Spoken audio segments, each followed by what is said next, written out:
田中角栄です。今日は今すぐ縁を切るべき人とは誰か、このテーマで本音でやらせてもらいますよ。まず最初にはっきり言う。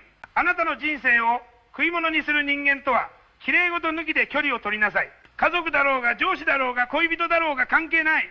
人間関係ってのは情じゃなくて、最終的には損得感情と責任の問題です。自分の人生に対して責任を取れるのは自分だけだからね。さて、最近よく毒親モラハラ、心理的支配なんて言葉が飛び交っているが、あれは流行語でもファッションでもない、れっきとした社会問題です。親が子供の住む場所や交友関係を勝手に探り回る、進路や恋愛を馬鹿にする、延々と人格否定を浴びせる、ひどくなると暴力や性的な虐待までやる。これ昔からあった話ですよ。ただ昔の日本は親に逆らうなで蓋をしてきた。今ようやくその蓋が吹っ飛んだだけのことだ。私の感覚から言わせてもらうとね、血がつながってるから何をされても我慢しろなんていう理屈は、政治で言えば税金払ってるから何をされても文句言うなと同じぐらい乱暴だ。そんなことを真に受けていたら国も家庭も腐りますよ。だからまず最初の結論を出そう。今すぐ縁を切るべき人とは何か。一言で言えば、こちらの人生への投資を全部マイナスにしてくる人です。もっとわかりやすく3つに分けようか。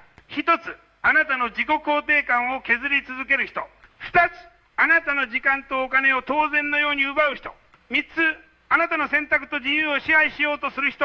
この3つに当てはまる人間は、血縁でも同僚でもさっさと距離を置いた方がいい。これは冷たいんじゃない。生き延びるための合理的判断です。例えば親がこんなことを言う。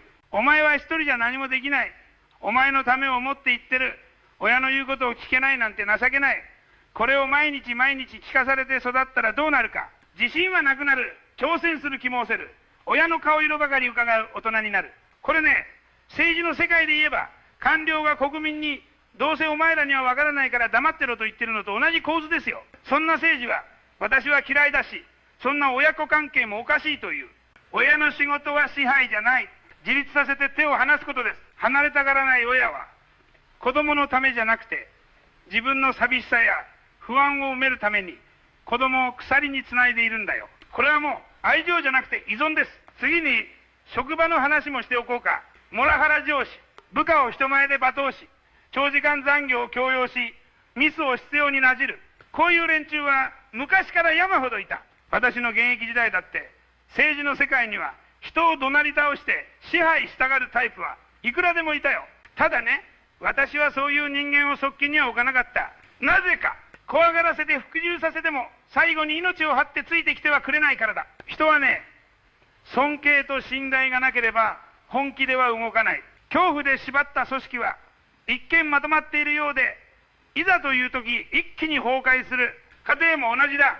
恐怖や罪悪感で縛られた家族関係は長期的には必ず破綻する。だからこういう支配方の人間と距離を取るのは単なる逃げじゃない。これは自分の人生の経営を立て直すための戦略的撤退なんです。ここで一つ冷酷な現実を言おう。縁を切ると決めた瞬間、あなたは悪者にされる可能性が高い。親不幸だ、恩知らずだ、自己中だと相手や周りが言ってくるかもしれない。でもね、それは当然なんですよ。今まであなたからエネルギーを吸い上げて生きてきた人にとって、あなたが離れるのは収入源が消えるのと同じ。それは必死で仕留めるに決まっている。政治でも同じでね、既得権を削ろうとすれば必ず大反対が起きるんだ。だから反発や罪悪感が湧いてきたときに自分を責める必要はない。ああ、自分は今人生の利権構造を改革しているんだと思えばいい。ここで、でもやっぱり親だから職場だからといって踏みとどまる人も多い。それなら現実的な段階を踏めばいいんだよ。一気に縁を切るのが怖いなら連絡の頻度を落とす。会う回数を減らす。仕事なら転職の準備を水面下で始める。距離を取るのも実は立派な縁の切り方の一つです。それから本当に危険なケース、暴力、性的虐待、ストーカー的な執着。これはね、情でどうにかなる段階じゃない。さっさと専門家と警察と行政を巻き込みなさい。住民票の閲覧制限だの、接近禁止命令だの、使えるものは全部使う。私だって外交や派閥構想では使えるカードは全部切ってきた。命と尊厳がかかっている戦いなんだから遠慮してる場合じゃないよ。ここまで聞いて、でも角栄さん、そんなことしたら孤独になりませんかと不安になる人もいるだろう。だからこそ私が今日は一番伝えたいことを言う。縁は量より質だ。私は政治家として何千人もの人と握手をして何百人もの議員と付き合ってきたけど、最後に本当に役に立つのは数じゃない。いざとなったら電話一本で飛んできてくれるやつが片手で数えるくらいいれば十分なんです。あなたの人生も同じだ。10人のなんとなくの知り合いと1人の本気で支え合える相手、どちらが大事か分かりきった話ですよね。だから毒になる縁を切ることは本当に大事な縁のためのスペースを空ける作業だと思ってほしい。部屋がゴミだらけなら新しい家具はいらないでしょう。人生もそれと同じです。ここでもう一つシニカルな話をしよう。いい人ほど縁を切るのが下手だという現実がある。自分が我慢すれば丸く収まる。あの人にも事情がある。きっといつか分かってくれる。こうやって自分をすり減らしていく。結果どうなるか。限界まで追い込まれて心も体も壊れてからようやく離れる。政治で言えば景気がどん底になってから慌てて公共事業を打つようなものだ。遅いんだよ。だから私は言いたい。我慢強い人ほど早めに逃げろと。あなたのその人体力は本来チャレンジや学びや成長に使うための資源だ。人間関係の消化活動ばかりに費やしていたら人生の日はいつまでもわからない。最後に判断基準をシンプルに渡しておこう。この人と関わると自分は長期的にプラスかマイナスか。1回2回の喧嘩で決めるんじゃない。